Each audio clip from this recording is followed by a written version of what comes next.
All right, y'all, so look, we're doing another driving for dollars video. We haven't done one of these in a little while. I'm excited to see what we're gonna find. We're gonna try to find maybe 4 or 5 houses today and see how we can make out. So let's go.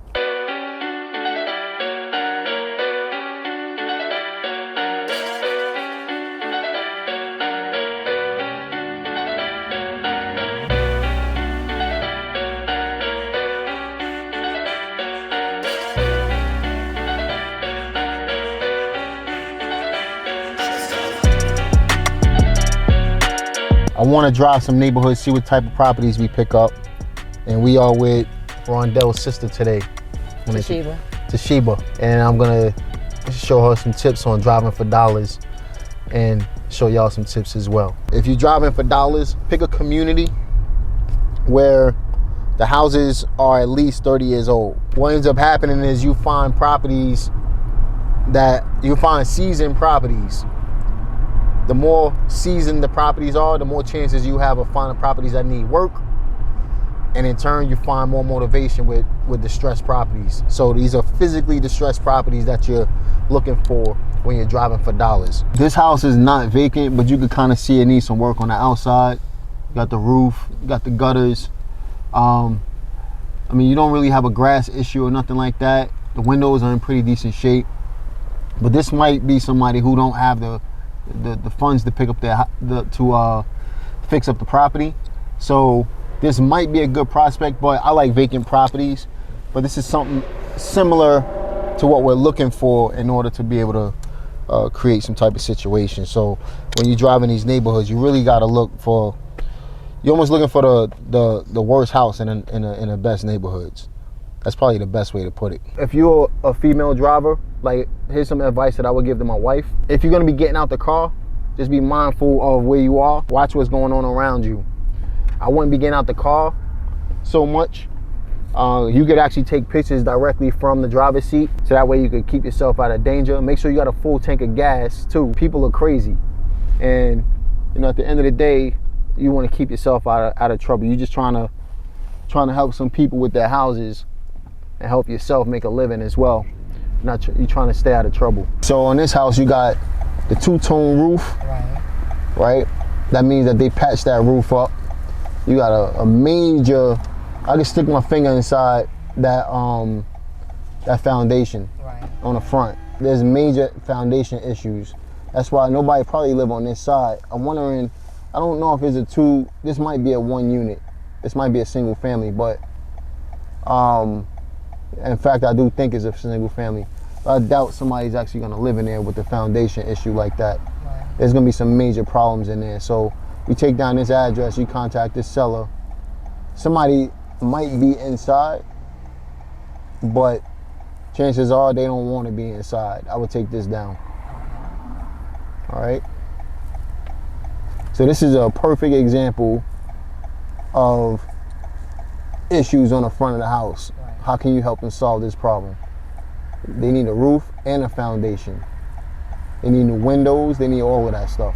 You're looking for residential properties, but if you come across, let's say, properties that like apartment units that need work, those fit the criteria too, right? There's a buyer for everything, or you might be able to get those creatively and build passive income for yourself. The beautiful part about real estate, everything is negotiable. Working people like me, if it's too late by the time you get home, because I live over an hour away from work or whatever, if it's too late and you doing text blasting, is it good to do text blasting and mailers? Yeah, so that's a great question. So basically, what I would do is always follow up. No matter how you feel comfortable, you gotta do it according to your circumstances, right? So if you send out a text blast, I would always follow up with a letter if you can't make a phone call.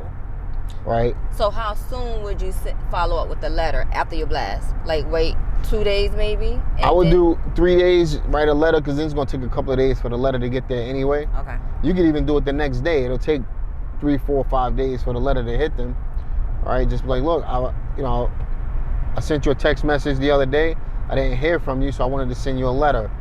When do you have time to talk? You want to be honest with people. I try to take the approach of just being honest all the time and not sounding like a salesperson. People are bogged down with sales stuff all the time. So if you get, the more real and authentic you can be with people, the more chances you have of them responding to you, and they look at you like a real person rather than a salesperson, right? So if you're gonna send a text message, just follow up with them and tell them the truth. Be like, look, I sent you a text. I'm interested in purchasing this house. I sent you a text. I didn't hear from you, so I wanted to write you a letter. Do you want to sell this house? Because I'm interested in buying it.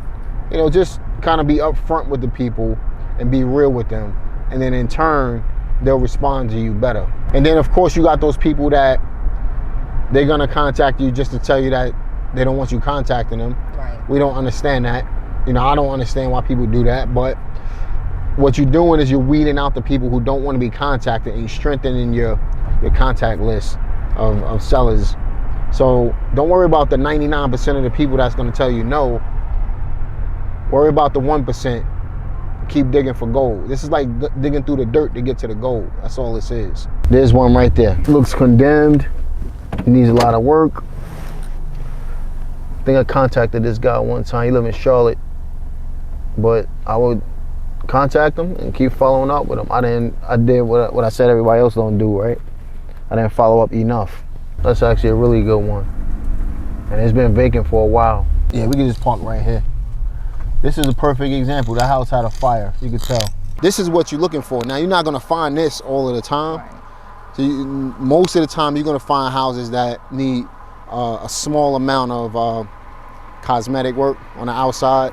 This is a telltale sign right here. You got tall grass, right?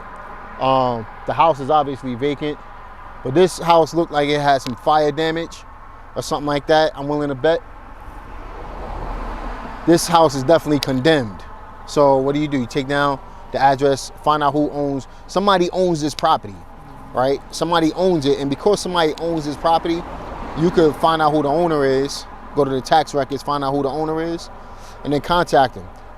If this house had, a little tip for y'all with the fire damage properties, if the house had fire damage, chances are the seller or the owner of the property received a check from the insurance company already. So if they wanted to sell this property, anything on top of what they received is all profit. The house is paid for through the insurance. So anytime you find somebody that has some fire damage on a property, just know that if they try to sell the property for you know, way too much money, or if they try to sell a property for a certain amount, that's all profit going in their pockets. So that's why you can negotiate the price down so low, because they already made their money on the house. You'll be able to get this house relatively cheap. So this is definitely a property address that I would personally take down and contact that seller right away, because I guarantee if you got other investors around here driving for dollars, they own this house. So you got to be aggressive. I bypassed the house just because of the fire damage. These I wouldn't have, you know what I'm saying? Like, I know to look for distressed properties, Yeah. but I wouldn't have thought about a burned out property. the worse off the house is, the better. You know what I mean? You looking for the problem. Okay. Most people gonna, like you just said it. You would have bypassed this house. Most people gonna do that if they don't understand real estate. Don't look at it like the typical person that's looking for a house. Look at it like, look, most people gonna bypass this. There's an opportunity right there. The more work that a house actually needs, that just says dollar sign. That just tells me that there's dollar signs in there. Gotcha. That's money right there. So we out driving for dollars, right? And we found a fire damaged property. Here's the deal. The chances of you finding a fire damaged property while you out driving for dollars is slim to none. So here's some tips that you can use if you want to focus on fire damaged properties.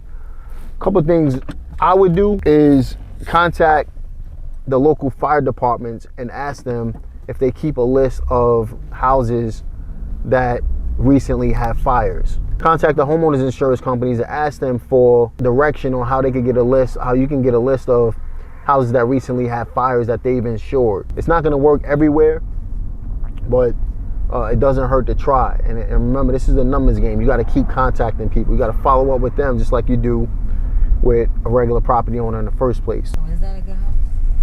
So this house right here says no trespassing. I'm thinking these people are just not home. The house is, this is not really that bad. I wouldn't, this is not something I would personally move on. It doesn't need enough. It needs work, but it's not like, it's not unbearable work. You know what I mean? Like, you see that house we found back there with the foundation issue? That's something that is going to cost a person a lot of money to fix. So really, you're doing them a favor, helping them get rid of that house. If they don't have the money. If they had the money, the problem would have been fixed already. Thank you for the firehouse information, because it was really helpful, because I would have passed it because I thought it was too much damage, and I needed that knowledge because I never heard nobody talk about it. Most people would overlook something like that, you know, but you know, you're really looking for the problem. You know, you're looking for the problem in the area, the eyesore. So whenever you're driving around, just make sure you're looking for the houses that most people are gonna bypass, Right. because you're not looking to live there yourself. Right. You're looking to fix a problem. So look, we just wrapped up our driving for dollars. We only found 4 properties today, but we found a great fire damage property. And I think this video is gonna be based on fire damage properties, because I think there's a lot of good information in this video that you can learn from. Once you drive for dollars and you find some properties, what's the number one thing that you gotta do? You gotta follow up. If you don't follow up and you're not actually getting in contact with the sellers, then you're just wasting your time. So don't waste your time. Get in contact with these sellers. Skip trace the information that you did provide, the addresses that you did provide. A free way to do that is through fastpeoplesearch.com, and then get in contact with the sellers. That's it for this video. Like this video, subscribe to this channel, click the notification bell. If you like videos like this and you want more information, leave a comment below and let me know what other types of videos you like as well. I'll talk to you on the next one. Peace.